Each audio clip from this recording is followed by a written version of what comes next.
Okay, welcome everyone to this webinar organized by AGRA on the topic transforming agriculture in Africa through last mile digitalization. I would like to thank you all for joining from wherever you are in the world. My name is Brenda Gunde. I am the Global Senior Technical Specialist for ICT4D at International Fund for Agriculture Development, IFAD, and I am the moderator of today's session. Please note that this webinar will be recorded as a future reference for interested participants who are unable to attend today. And by your attendance, you have consented to this recording. We expect your full engagement on this important topic on how digitalization is supporting the agriculture sector and how it's contributing towards rural transformation. And I would urge you that if you have any links or solutions or models related to what's being discussed today, you can put that in the chat box. Just a few housekeeping rules. Please keep your microphone muted. And if you wish to ask a question, I would urge if you could please write it in the Q&A box, which is provided at the bottom of your screen. We also have colleagues that will be monitoring the chat box. However, as it will combine both participants' engagements, it will be easier if you keep all your questions in the chat box, in the Q&A box. If you want to ask a specific question to a particular presenter, please mention that as well. Just a short overview of the agenda. We'll be having opening remarks presented by AGRA. After this, we'll have presentations from our esteemed speakers, whom I will introduce in just shortly. We'll have a panel discussion on 3 important topics impacting digitalization of agriculture. This will be followed by Q&A section, followed then by some of the questions that you raise. First, allow me to introduce Vanessa Adams, who is a Vice President of Strategic Partnerships in AGRA, also working on COPPIA, who will be presenting the opening remarks for this webinar.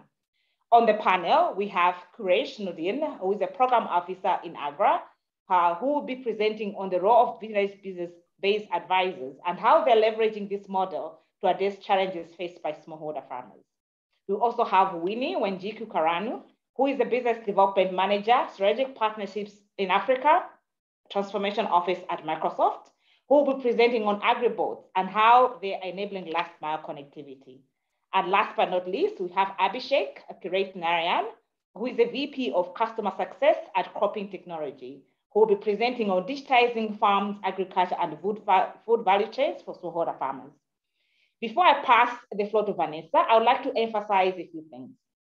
This webinar is a great opportunity to gain knowledge on what the expert panel is going to be discussing about, but also how we can work together to advance digitalization to address some of the challenges that are being faced by smallholder producers. And these are the key stakeholders in this agriculture sector.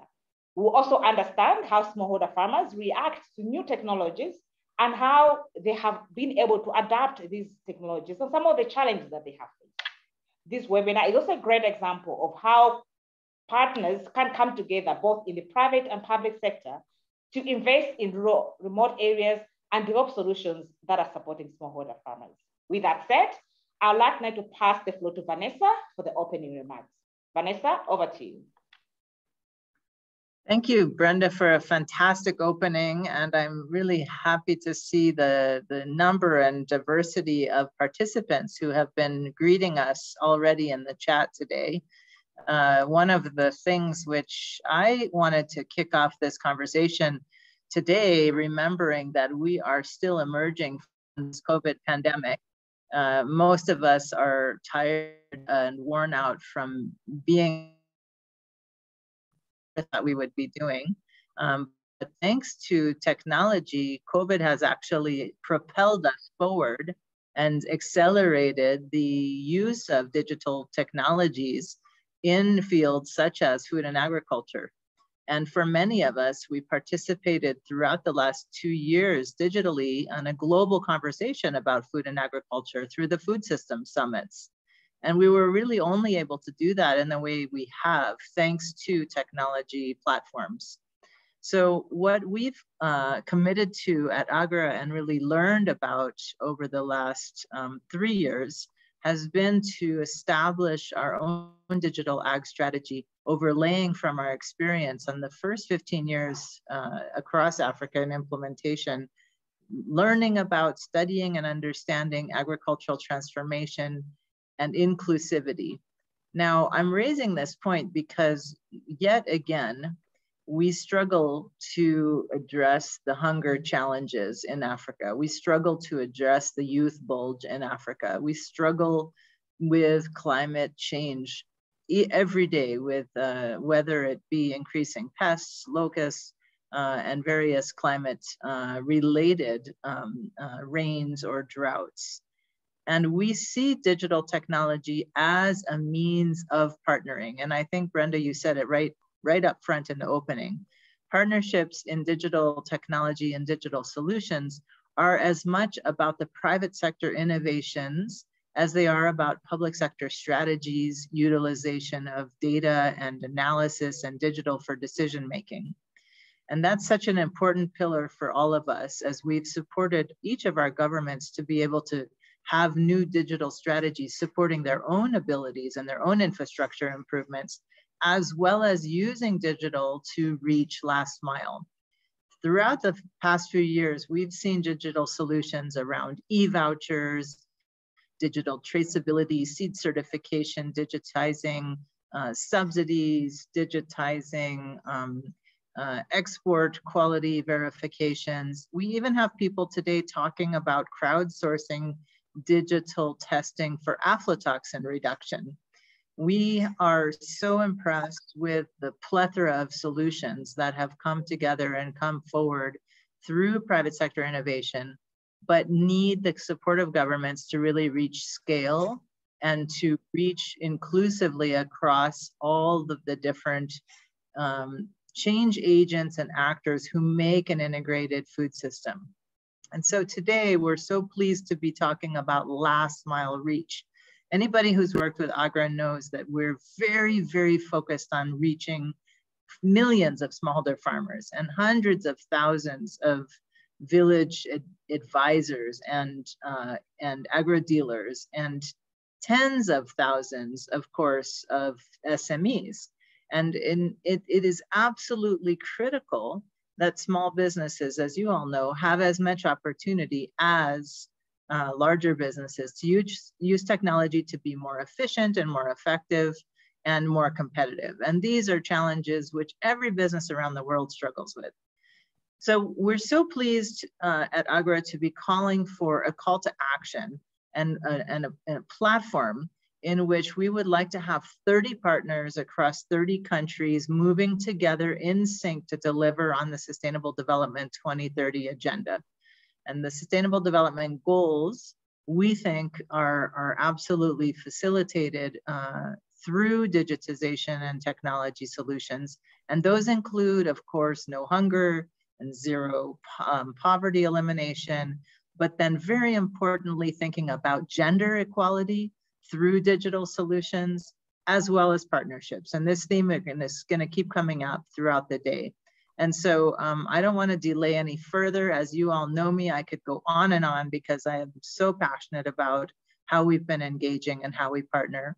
And someone has already asked in the chat how we've partnered. And I think today we're going to have two really good case studies of partnerships that we've been working together in, and Winnie and Abhishek will speak to those much more effectively in much more detail.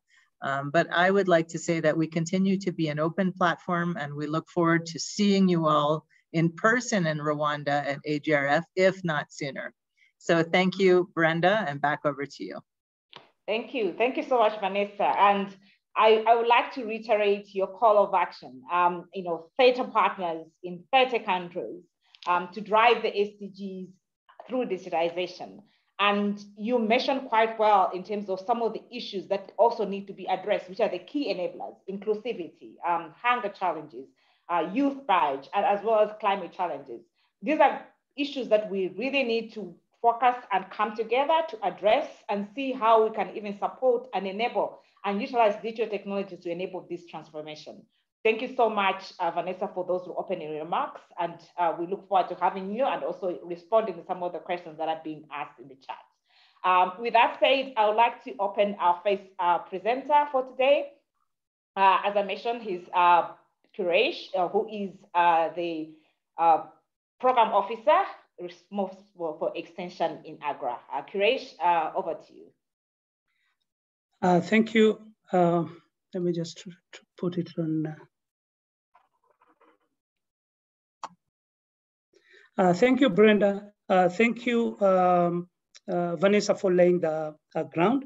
I'd like to share experiences and on transforming agriculture in Africa through last mile digitalization and through the digitalization of village-based advisors to enhance last mile delivery of extension services, including inputs delivery. As you're all aware, in Africa, most of the challenges we have is inefficient extension services due to various reasons, one being very low extension officers farmer ratio, 1 to 5,000 in some countries, one extension officer reaching 10,000 farmers. Hence, farmers are not able to access quality inputs, timely inputs, and also gain entry into structured markets. So AGRA, with its implementing partners, we initiated a private sector-led extension approach through village-based advisors. They have several names, community-based facilitators, farmer promoters, be it, but with our initiative, which tends to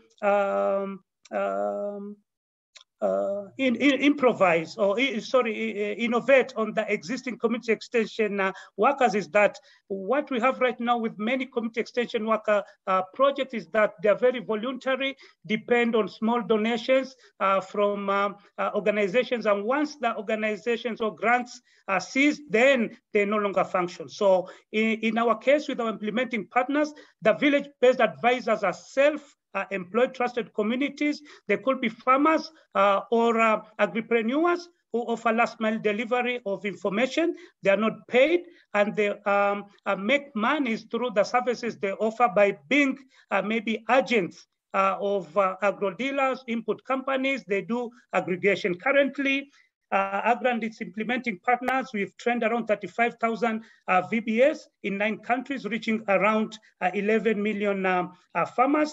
What this has done also is bring in significant crowding in and participation of private sector companies in extension. What most of these private sector companies do at the beginning is create demand through provision of small packs of seeds and fertilizers to the VBAs to create demand and awareness. And you can see the VBAs there with the small packs, which they also give to farmers to try and test on their own farms. Currently, we've reduced the ratio to 1 extension worker to 500 in our target area. So as I said, VBAs are self-employed. So VBAs can work as booking agents. They are central in terms of integration. They can work as booking agents, as input for agro dealers. They offer aggregation activities, ICT provision.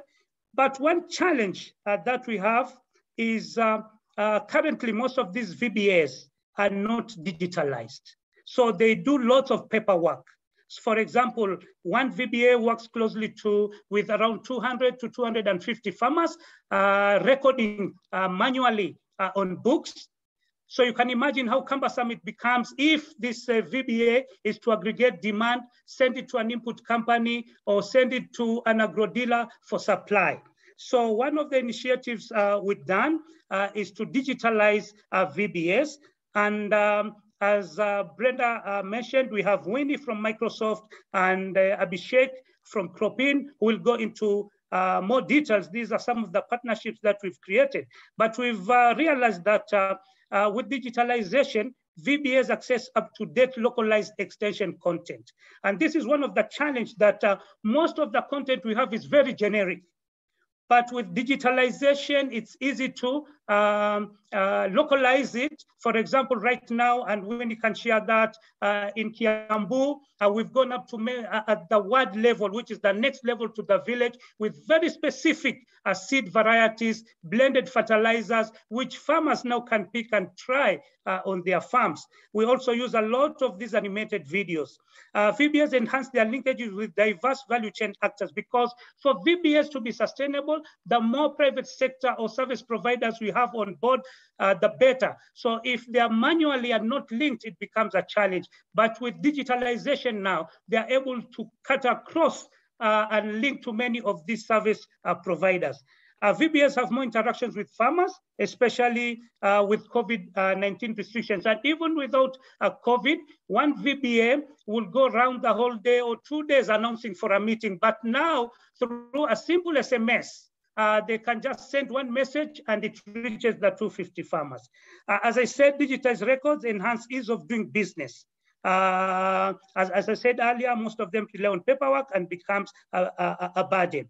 We've seen that digitalization is a means of attracting youth, both male and female, into agriculture and do away with that drudgery nature, because with digitalization now, the VBAs, and especially the youth and female VBAs, can fit anywhere along that value chain. For example, in northern Nigeria, where we see lots of challenges with women participating in production due to maybe religious challenges and all that, they're able to venture into the market chain or market piece. And through digitalization, they've been able to link with aggregation centers and cut across this barrier.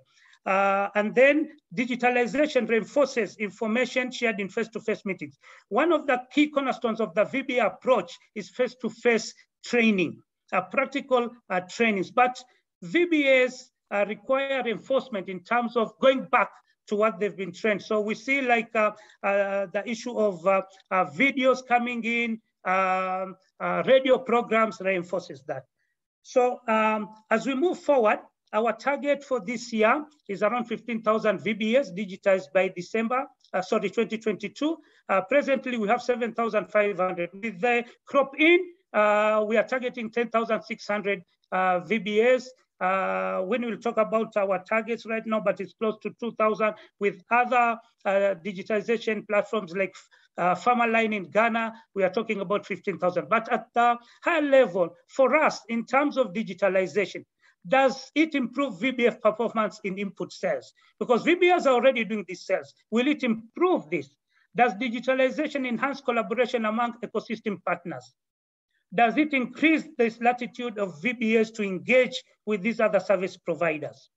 Does digitalization diversify the range of businesses a VBA does? Because a VBA has to engage in more than one revenue stream or two revenue streams.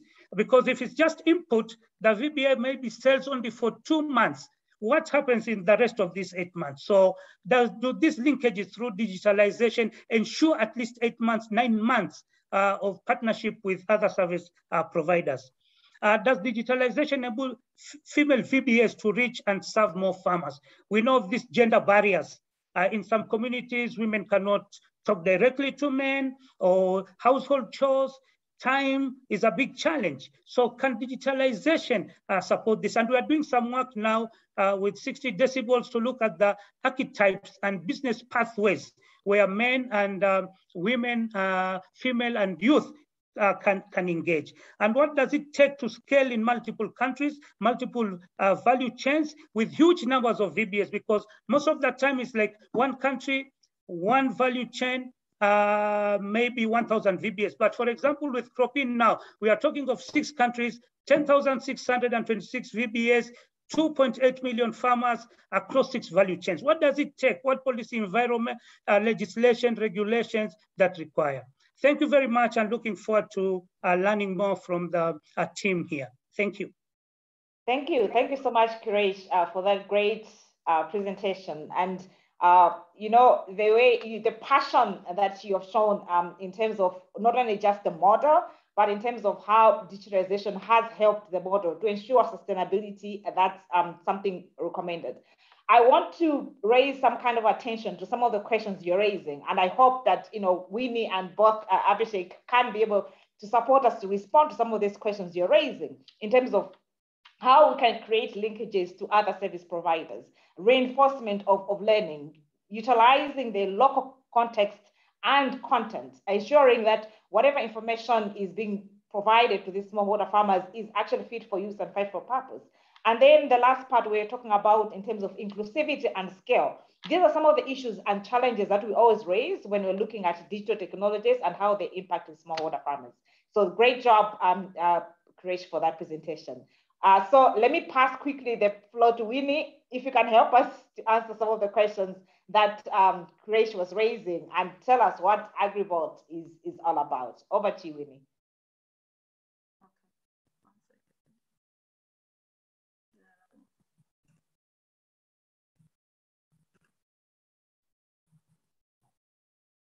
One second, I'm just sharing my screen. Yes, please.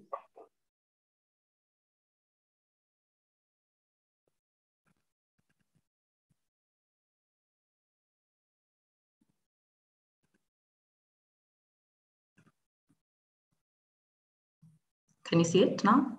Yes, please, go ahead. Okay, so I'll quickly go into a bit more of the detail in terms of how we've done it with Croppin. With AGRA in the last couple of years. We've been in pilot for 2 years now, and we've quite learned a couple of things. So one, the goal was definitely in terms of to support VBAs to provide extension services to farmers, provide a one-stop shop to access for farmers to access information and services. The objective as well, I think one, as Vanessa mentioned, during the COVID period, there was an issue in terms of face-to-face connections. And so how do we continue to provide the right support to farmers, given that food security was a critical piece across the continent. Traceability was something that we wanted to kind of have visibility in terms of what is the ratio of farmers to VBAs, and then also, which VBA registered what farmers in what regions and how are they serving them. The other bit as well was in terms of demographic data. So being able to really understand where these farmers are and what kind of support can we provide to that ward level that Quresh was referring to. And then also for us as well as Microsoft as well, I think one of the key things that are core to how we drive our business and how we drive support to our ecosystem is trying to provide a platform for more of our startups and other ecosystem players to be able to drive their businesses. So I think as a key component of Microsoft, for every dollar Microsoft makes, our partners make 9. So really kind of trying to make sure that we're able to provide a platform where other private sector players can plug and play and be able to provide better services for the farmers. And then finally, I think one of the key issues as well, we have been engaging government at a national level, at a county level, and trying to see how do we kind of provide them with and empower them with more information about the farmers, what their practices are, what they're requesting in terms of support, but also at the same time, how do they also disseminate information directly to farmers. And so I've just included some of the how you can access the platform. So feel free during this session to be able to access it and kind of test it out as we go along. We have tested the platform in 2 counties, in Kiambu and in Embu. And so some of this data will be limited to those particular areas. We did do a national campaign, and so this data, registrations across the country, but we'll continue to expand this as we go along with AGRA. So in terms of the features that we have currently on the board, so one is in terms of gap information, so good agronomic practices that we can provide for the farmer. The second bit is on profiling the farmer. I think one of the key bits of being able to standardize how we collect data. And so at different levels, if you think about every person, every organization that is collecting data, is how do we collect that farmer information that can be done across different platforms. So that's critical in being able to standardize that information. The other bit as well in terms of weather information, which I think has been a key interest from farmers in terms of weather to the county, to the ward level. make sure that they're able to understand at what time is it going to rain, and then being able to advise them in terms of when to plant. The other bit as well has been in terms of we've partnered with AGRA Africa in terms of crop insurance. So providing our platform as a way to be able to, for farmers to be able to access that service. And then as well as seed variety suitability list that has been quite a component in terms of being able to know which seed variety actually fits into your ward, and then how do you ensure that you're able to have the right as well fertilizer and fertilizer as well. The other bits, we are continuing to build the platform and continue to integrate it. I think the other bit which I'm forgetting to mention is the surveys, which has really been a great way to collect data from farmers directly, get feedback in terms of the demo seeds that they're receiving, the kind of information they're receiving and what is valuable to them, but also give them opportunity to also request for more information that would be relevant to them. And of course, issues to do with access to market, access to finance, access to more kind of inputs, and being able to validate what inputs are correct, access to subsidies. So really them asking for an opportunity where we do have a one-stop shop for them rather than them being able to go into different platforms. The other bit as well is as we continue to grow is trying to see how we connect to other different services, as I mentioned. And so really working in partnership with other service providers to provide information, the platform to be able to provide different services to these farmers. And so far, in terms of impact, we have around 50,000 farmers, approximately over 800 VBAs, and as I mentioned, two counties. I think I will quickly go through this because I don't have much time. But one of the things that, from a village-based advisor perspective, farmer registration has always been a big task in terms of being able to register with the farmer, have the right profile, but also being able to quickly communicate to them and easily communicate to them. And I think the bot was able to provide that platform to be able to track the number of registered farmers, the ones that are active, duplicate registrations, able to disseminate information on, for free, which I think is critical so that it's not an expense to the VBA, and as well to receive and share feedback at any time through surveys. For farmers, I think one of the key things I think for them has been in terms of being able to get gap information, pest and disease. I think for Lamiwam has been one of the key areas where farmers have really suffered, and so being able to get the right information and what to do to mitigate the risk for their crops, I think has really been appreciated.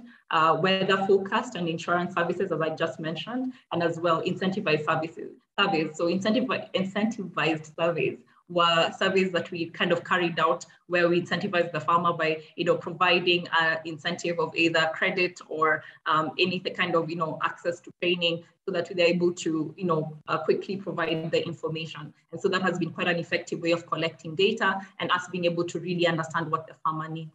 And I think from a county perspective, having that visibility at a county level, in terms of being able to know, one, working with the agriculture officers to be able to, record videos, being able to provide the right information to the farmers, localized information to the ward level, which I think has been critical, visibility in terms of the interventions that are being made by different partners and at the county as well, and being able to see what actually makes sense to them, and also which actually is most impactful. This is a kind of a screenshot of some of the data that we've been collecting in terms of user registration, and also the distribution in terms of SMS. You can see there that SMS continues to be a key channel that the farmers are still using. So smartphone penetration is a critical piece for us to address. The language continues to be, English, but Kiswahili still continues to be relevant. So getting to that level of local language, actually in Kiambu, we recorded videos in local language, which really was, has seen an uptick in the consumption of those videos. In terms of interactions, you can see in terms of the active users, which means that they have more than one or two interactions on the platform. In terms of, you can see here in terms of interaction, there's actually more interaction on WhatsApp compared to just in terms of registrations. And so meaning that over time, as they think, as we more and more smartphone penetration continues, then that means as well the channel that we need to kind of move into is more in terms of WhatsApp and Telegram, because the interaction of content is way better and the experience is way better on a smartphone. And just finally, in terms of just key considerations for last mile digitization, I think one of the things that we've learned and continue to really kind of call into the ecosystem to do is really have that ecosystem approach, partnerships. I think we've realized that, one player cannot do it alone. And so being able to see, how do we leverage each other's resources and penetration to be able to serve the farmer better. So one thing as well is, farmers asking for a one-stop shop for services. They're like over 40,000, not 40,000, 40 applications for agriculture, I think in Kenya specifically. And so it means that, all of them are being registered by, multiple organizations. They're being provided different services. And so you can tell in terms of, the kind of maybe exhaustion from a farmer perspective. And so if we're able to aggregate our approach in terms of how we target the farmer, how we ensure that we're able to provide the right level of service and a customized services to the farmer, the better. So in terms of being able to partner in terms of advisory services, extension services, access to finance, access to market, access to services like irrigation, soil testing services would really enhance the level of data that we collect collectively, but also now be able to serve the farmer better. I think connection to the VBA and the agri officer, I think is critical to make sure that one, there's someone who's local and understands the context of the farmer, but also at the same time, they do speak on behalf because they do understand the local context. Also, it does serve as an information dissemination for the government. So in terms of early warning systems, how do we use this kind of tools to be able to provide information directly to the farmers? And so if you're able to move this from a county perspective to a national perspective, the kind of impact that we can have to the farmers, I think would be critical in being able to get the right information at the right time to mitigate any risks or to be able to take advantage of different services that the government is doing or county government is doing. I think one of the other things as well, a feedback tool. I think what we've learned from the AGRA experience is that, farmers want, they know what they want. They know what they're asking for. And so being able to really address that directly, I think would have a great impact to them. So one of the things is definitely more information about, different value chains, soil testing services and validated services so that they don't, the farmer or the interests of the farmers are put at the forefront.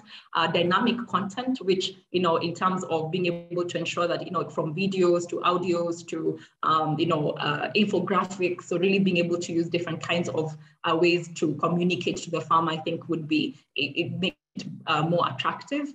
I think the other bit as well that we've kind of a key lesson here is in terms of data collection, a data collection tool for building to other use cases. So I think as you think about, we have profiling the farmer, we are learning what they're doing, they're interacting in terms of the kind of information they're receiving, what services they're getting and getting access to. And so we are able to really get enough information to kind of build on to other use cases that are critical in agriculture, as customized extension, yield prediction tools, credit scoring, a national food balance sheet. So really being able to use this kind of information to kind of extend the kind of use cases that we can do for in agriculture. And then finally, I think VBAs and extension services, agriculture officers are a critical lever for last mile digitization. Trust is a key component of it. The only way we were able to get as many farmers onto that platform is because they know our VBA, they understand, they trust them, they know what they're doing, and so they are part of the community. And that's a critical point in terms of making sure that we are able to have someone who is able to, kind of be the interface between the technology and the farm. And I think that's important to continue to do. I think from a more kind of high level impact, I think as we went through this process, one of the key considerations we needed to make is definitely on data protection policy. So how do we ensure that the farmer's information is protected, and even though it's going to be shared across different platforms, how do we ensure that they, that consent is received from the farmer, and as well as, if they don't consent, then how do we make sure that we can, protect them and, respect their concerns. The other bit as well is I think I alluded to earlier, is data sharing and interoperability standards. I think one, how we collect data in terms of the farmer specifically, how that is disseminated, and then how that can be shared across different partners, I think is very critical, because then one, we can leverage it on each other's efforts, but also at the same time, we can ensure that, we are able to be more impactful to the farmer. And then digital identity, I think I'll mention this because, when it comes to being able to share data, I think one of the key things that are kind of emerging, not only in the agriculture space, but in the financial space, in even the healthcare space, is digital identity. How do we ensure that, one, that the farmer is protected, but also two, that, we are able to kind of, not only necessarily communicate across different platforms, but also be able to get the right data to be able to provide the right service to the farmer. And so being able to show how do we kind of address this kind of concerns, and how do we make sure that we're able to work together to make sure that this is possible for the farmer.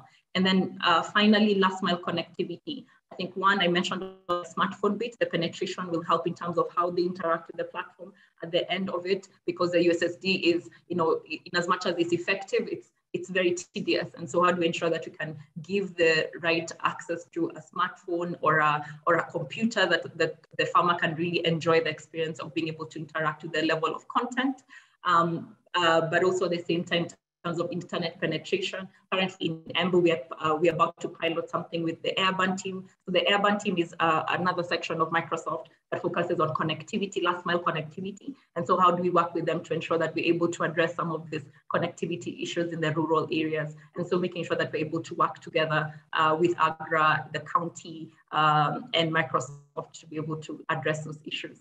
And then finally, one of the, I think, key things that work kind of initially a blocker, but kind of as we go along in terms of the digitization journey, is skills development, technology skills. So digital literacy for farmers. Currently the age group for farmers is quite older, and so how do we ensure that you can encourage young people to be able to take on this exercise of being able to be a VBA or an agricultural extension worker? Or at least be able to at least ensure that they do have the capabilities to interact with a smartphone or technology. The other bit is in terms of extension workers, government officials, as a lot of this data is being collected, how do they learn to analyze and make it useful to make decisions at a county level and even at a national level. The other as well is in terms of, as we think about the next generation of graduates, how do we ensure that they're coming out of school with the right capabilities skills in terms of cloud, AI, IoT, data science, and making sure that we are able to kind of bring together this ecosystem and be able to kind of take it to the next level. And I guess with that, I'll stop there. Thank you so much. Thank you so much, Winnie, for that great presentation. And I just want to pick on some of the things you've raised, just for emphasis. The importance of the digital ecosystem. I liked that you're connecting with Vanessa in terms of how partnerships are going to be important in terms of this journey as we integrate so many digital technologies and supporting smallholder farmers, whether it's the models we implement, whether it's the solutions that we implement, but coming together and building this strong digital ecosystem is what's going to be important. You've also raised great issues about creating solutions that actually address the needs of the farmer. So the uses of the incentives that as you're collecting the data, understanding the need of the farmers, what exactly do they need? And some of the issues that we continuously strive and grapple with, they actually have responses to that. They have experience. They work in these fields. So how do we translate what they want into digital solutions? That's the most important thing. And I like that as Microsoft, as you're working on this bundled services, putting all these solutions into one place, not having a farmer looking at this application, looking at another application for another solution, but they can pick a solution and have all the services, access to information on weather, markets, and financial services into one place. I think that's great. And thank you so much for bringing this perspective. I just want to move quickly to to the next presentation by Croppin. Abhishek, if you can just bring now to a complete bring this picture together, what you're doing at Croppin, and especially you are working in the farm, building solutions that are being used at grassroots level. How has been the experience for you? So over to you, Abhishek, for the next presentation. Thanks, Brenda, and hello everyone. Great to meet you all. I want to quickly run through this couple of slides that I have, which basically talks about what we do at Croppin, what we've been doing. And Brenda, you talked about the last mile connectivity, also reiterated by Vanessa and Winnie, and that's something that we've been doing for the last 11 years. So we are an AI, artificial intelligence led agri-tech platform that's been working with over 150 odd clients in over 52 different countries, just looking at how do we bring in digitalization, how do we actually enable and empower organizations to be able to really transform their businesses and digitalize them to be able to get the benefits out of the digitalization process itself. And this is the kind of impact that we've been able to bring on over 17 million acres, over 7 million farmers, and we're really crop agnostic, right? So over 488 different crops, over 10,300 close to varieties that we've been working with, and this is something that's really led to a lot of learnings over the year, right? Over the years. And one of them, and this has also been touched upon by Winnie, is about how do we really leverage the fields on the ground, the people that really are close to the farmers, that have all the knowledge. And they know how the processes work, and each of these processes are also very localized to a region, right? Not only a country, but if you go down to a specific village, for example, we have found that there are the distinctions between how a set of villages operate versus another set right next to each other, right? So how do we actually bring in a system that allows for this kind of a change, right? And Quresh also talked about, for example, the kind of fertilizer, the kind of inputs that would be applicable for a farmer in a particular region as opposed to another, which probably might be in the same agroclimatic zone, but in terms of the availability, in terms of the relevance, right? So that's precisely what the platform does, what Croppin has been doing over the past several years with our customers. And if you see, we have customers across the different value chains, which essentially means that the kind of workflows that we are able to bring on and allow for within our system really is very, very flexible, and we call these the hyper configurability. And this is one of the advantages that we really have in the market. And as a part of that larger set of outcomes that we have tried to drive is around bringing in improvement in yield, improvement in quality of the produce, availability of this information, disseminating this to the right stakeholders at the right time, also something that Winnie covered, but also looking at the risk element of it, right? So to look at and call out for specific issues that might come up. How do we bring in predictability in the system, right? How do we bring in access to finance and also give enough confidence to the financial lenders about the farmers, and the kind of produce that they've been having over the years, and give this entire ecosystem of confidence to say that yes, lending can be done and it's safe and so on and so forth. So how do we bring in that? How do we also look at volatility? Specifically with regards to the market or the price volatility, and also let everybody know in the ecosystem in terms of what is the best decision that they could take, right? So the entire essence of this is to be able to provide a very flexible and hyper configurable system that various players can actually attach to and be able to define their workflows. And the way it is also designed is that each of the VBAs have a set of farmers that they would want to cater to, and that's innately built within the system. So there is no unnecessary information that kind of bloats up in the mobile application. So it's very, very custom to the set of VBAs, the kind of information that they want to see, to the service providers and the kind of information that they want to see. And this kind of contextualization of information makes it very relevant, and also a point that Winnie touched about in terms of local languages, right? Because this is also super important for us to kind of consider when we look at the digitalization and operationalization of this entire thing.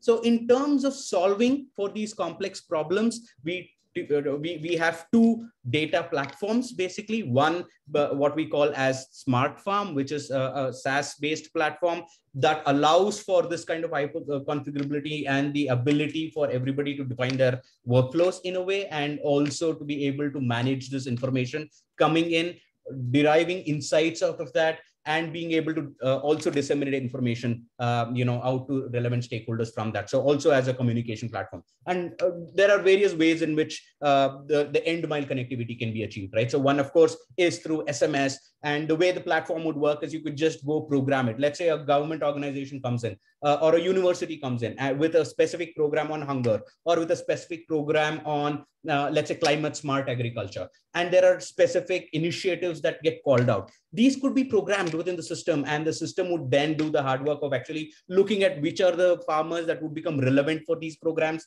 look at everyday tracking of what the weather is going to be, and automatically shoot out messages or the advisories automatically that would go out, right? So this is the programmability that is available from within the platform for our end clients, and that's the Smart Farm application. And the Smart Risk application is our offering in terms of providing that intelligence and all of the layers in terms of remote sensing, and our ability to read every pixel of farm and then make a sense out of it, to even go down to figure out what is the crop that is there, what is the health of the crop that's there, what should be the predictive part of analytics that can go to the farmers, right? Because like someone was mentioning, the farmers already know in terms of how the crops are doing, right? But what perhaps is very interesting, and this has been our learning as well for them, is how do we make use of all of this data coming together to give them predictive analytics, to actually tell them 15 days in advance there is a likelihood of a certain disease that's going to come out, tell them how their water is doing on their platform, on their plots, how nitrogen uptake is, and so on and so forth. So bringing in those layers of additional information without a manual intervention to be able to capture it, but also provide this information back to the ecosystem, is what the Smart Risk platform is all about. So the Smart Farm application, like I was talking to you about, is specifically around the layers of what a farmer does, the land or the plot of the farmer, and the person who actually manages that, or who's interested to see that. In this case, the extension officers or the village based advisors, right? So in terms of looking at for what they want to use this, how they want to use it, collect information from farmers, how do this information get related to, let's say, input providers? How can we look at the same information being really contextualized for financial providers? Likewise with output procurement agencies, and to kind of also look at the right timing of this information to go out, right? So when the farmer is about to be ready with a harvest, can the procurement agencies get to know what is the quantity of harvest that is available, what is the crop, and what is the quality, because they are also able to kind of look at and get traceability from all the information that gets captured, right? And how this also gets monetized for the extension officers, so that they are able to derive benefits from this entire model, would be the crux of how the entire program would be designed and would be deployed, right? And specifically with regards to AGRA, with farmer being the focus, a 360-degree approach has been taken, right? I was talking to you about lack of access to information, and this is information that is critical for the farmer when the farmer needs it. So when the crop has an issue is when they want to know what to do with it for that particular crop at that particular stage, given that particular weather. So everything is contextualized. And that is what we believe and we have learned, is value that is attached, right? Rather than generic messages that are going out. We've also worked in several programs which have looked at improving productivity of farmers by up to 32%. That's something that we've been able to track and deliver with just precisely going back and figuring out what needs to be the set of advisories that need to go out of farmer, when and how. I was talking to you about the lack of financial services. So how do we actually enable and empower the farmers to have the access to the right set of financial services at the time that they need it? And how do we get the financial institutions, get them to have confidence with the kind of subscribers or customers that the farmers will become of that financial institution. So that's another thing that we look at. Of course, in terms of looking at estimations of yield, how do different ecosystem partners get to know what is the total quantity that is coming out? How do input service providers actually look at and see how much of input is required at what point in time and who can really facilitate this? So essentially, a multi-stakeholder platform with very specific outline of how they could interact with the system, what they need to be bringing on, and also in terms of what is the output that they can kind of take out from this entire platform, right? So that's the overall structure that the platform provides innately, and that's the exact same thing that's been deployed with AGRA. And at the center of it all is, like Quresh was mentioning, is the VBA, is the heart of this entire thing, right? Because it's the VBA that has the trust of the farmer. It's the VBA that really knows and is able to transact and get information that's relevant to the farmer onto the platform that can then translate to the various ecosystem partners, and they are able to pull out the kind of information at the time that is really crucial. So the timing and the kind of information that is actually going out is the crux of this. And this has been one of our largest learnings as well, in terms of democratizing data, but also in terms of structuring this in a way that is consumable, that is actionable, but yet simple. And one of the things that we often overlook in several programs is that the systems become very complex, that it becomes difficult to track and trace in terms of where and what information who needs to go to. So how do we still keep this super simple while keeping all the complexity under the hood and letting the system do all the hard work is the entire crux of what the program is all about. This is what I had to share with you for now, but happy to take any questions. Thank you. Thank you so much, Abhishek. I might say that the passion that I've seen in this webinar is so addictive. You can actually see that as much as you are professionals working in technology, you understand some of the pain points that farmers do actually face, and you have the passion to drive and see that these changes and you're actually driving impact for smallholder farmers. I must say that is very much commendable. And I just want to raise something that you've talked about, which is as you look at some of the offerings that Croppin is working on, smart farms, smart risk, you are actually taking frontier technologies. These are like advanced AI, predictive analytics, and transmitting that information, which is able to be derived from all these technologies, into an SMS, into content that a smallholder farmer can actually utilize. Those are some of the game changers that we want to see. We want to see that as much as we're advancing into technologies, we are understanding that we still have to work with some of the solutions and some of the tools that smallholder farmers can actually easily adapt, and they can actually use that to advance productivity, income generation, and even access to the different services. So this is great. And the last point about consistent value addition to the farmer, ensuring that we are adding value, no matter whatever solution we're bringing, has actually a benefit to the farmer. They look at that solution and they want to adapt it because they see the value that is going to be derived from it. Those are quite great sentences that you've raised, and also great to see some of the experiences on the ground. So I want to move into the next session, but it's going to be a twist. We're supposed to have a panel discussion and a Q&A, but I want to bring this together because some of the questions that we wanted to discuss in this panel are some of the areas that participants are raising in the Q&A. So it's going to be a mix of that, because it's not going to be just what we wanted to discuss in the panel, but also addressing some of the questions that are in the Q&A. So first, I want to start with Quresh. There are several questions that are asking about the whole VBA model that both also Abhishek and Winnie have now brought in terms of the practicality of how this model is actually being used. Matt Kunz, Matt Forrester, and also Chikondi has asked some questions about the model. First is about who is actually paying for this. Is the VBA paying for this digital services, and what is the actual business model behind it? So that they'll be able to understand if this can want to be applied to another context, not just whether AGRA is using it, but as a model that can be used as a best practice. What is the business model that is actually driving this? If you can answer that, then I'll move to Winnie and Abhishek with a twist to the same similar question. Over to you, Quresh. Thanks, Brenda. So it's a mix right now, and as you said, Abhishek and Winnie will give more light into that. But currently, we are bringing in private sector to meet some of the costs. For example, in Ghana, where we had the Croppin program, we brought in EcoBank. We trained 300 VBAs. EcoBank was looking for village agents to recruit farmers for them to get accounts. So when the VBAs were being trained on agronomy and then they were being trained on the Smart Farm Plus, they said, okay, can they also become our agents? So they bought them the smartphones and paid for the training. So that's the kind of model. Of course, there are some countries where it's still a challenge. So we still subsidize a bit of the training to get it moving. Like right now within the Croppin program, we're giving like $10 to train the VBAs that's on the Smart Farm Plus. But the bigger business model, because these VBAs, in fact, the selection of this criteria was VBAs who are already doing business.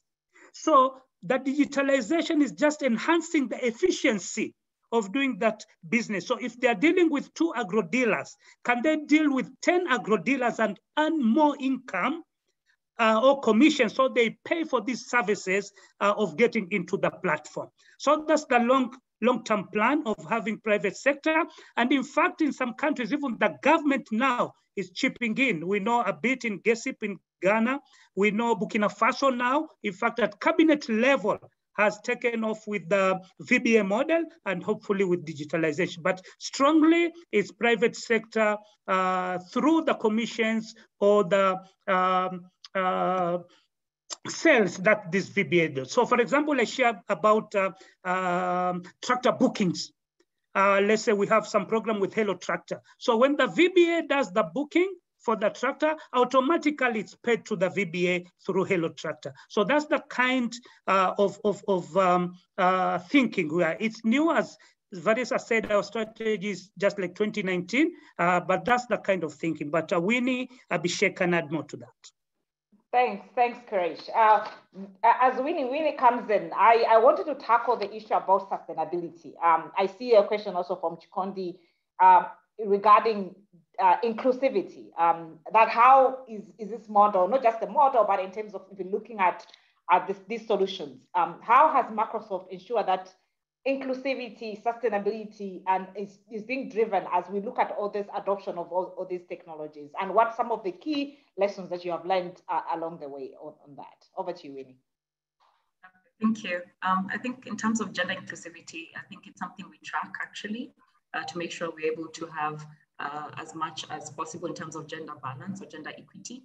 So, and currently it's almost 50-50, I could say that. So it's not too bad from a perspective of being able to engage. I think there's a lot to be done with regards to ensuring that, we continue to engage, especially women in agriculture, especially young women who might have the level of skills and capabilities that also men have, especially on digitization. We actually do have a program that we're working on with our Airband team to ensure that we have that inclusivity included in terms of extend the connectivity aspect, but also in terms of access to devices that would help them in terms of really being able to play in the space. So yeah, it's something that is top of mind for us. We continue to work with AGRA. I think AGRA as well, it's very top of mind for them. It's something we track on a weekly basis, and it's we continue to do as much as possible to ensure that we can be able to do that. I think one of the other things that is being able to work with the county governments to identify these young women at the county level, at the ward level, to ensure that we're also being inclusive as well. Thank you, Winnie, for that response. The last part of the question goes to Abhishek. As you're talking about smart farm, you've talked about some of the best practices that you've seen. As you combine the whole suite of services for smart farm, smart risk. One other area that you've seen is that ability to connect, not only just for credit, but also in terms of access to markets and access to finance. There's a question regarding how has these solutions been able to access international markets for smallholder farmers, At the same time, also how you have seen some of the challenges and some of the gaps that still need to be addressed in terms of that, although we do have the solutions, there's some critical gaps that we still need to address to ensuring that not only just are we promoting productivity, but we're also supporting these farmers' access to markets and financial services. Over to you, Abhishek. Thanks, Brenda. So, I dare say that any technology rollout, right, or any digital transformation project is nothing short of a revolution in many ways, right? Because you're actually looking at bringing in different layers of change management, right? And if you talk about the challenges, I think the biggest layer would be to actually get people to look at what is the benefit that's in for them. And like Quresh mentioned, what's the most heartening aspect of this entire thing is when somebody actually comes and says, can I be a part of it? And that's really the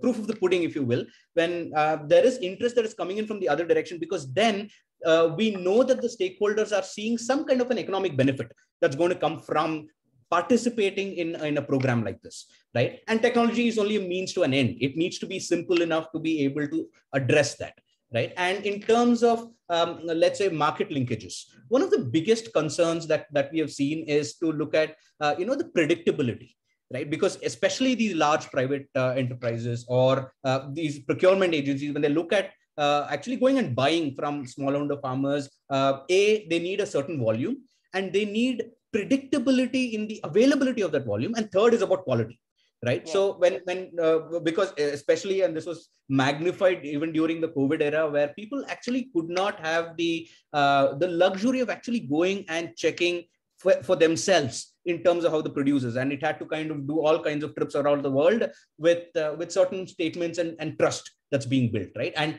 I think that's one layer where really technology helps in bringing about that trust, because as an innate factor of being able to digitalize would mean that different ecosystem players are having access to what's actually going on in the field, and they can themselves see what is the quality that's going to come out, right? And therefore make a conscious choice on how they would procure, right? And second, of course, in terms of the volume that you would look at. So I think that's the aspect where if you look at how each of these ecosystem partners are benefiting by being a part of this entire platform, and as long as we are able to satisfy that and say with confidence that we know this is how they are benefiting and that we are able to enable that, I think everything else just gets taken care of. Thank you so much, Abhishek. And I want to thank all the panelists for the great responses to the questions and for all the insights that you have presented today. I know there are great lessons. There are almost a lot of questions on the chat, and as well as a lot of information that we have gathered in the Q&A. So I want to say that some of these questions will be followed up as AGRA will provide some kind of insights into this. The presentations will also be shared post this webinar. And I want to thank you, Winnie, Quresh, and Abhishek for the great session that we've had today. We look forward to seeing how all these partners will come together as we move forward the agenda for rural transformation for smallholder farmers. With that said, I would like to close this webinar today, and thank you all to our participants for your great questions and for the great engagement in the session. Thank you so much. We look forward to meeting you again in our next session. Over to you, and bye for now. Thanks.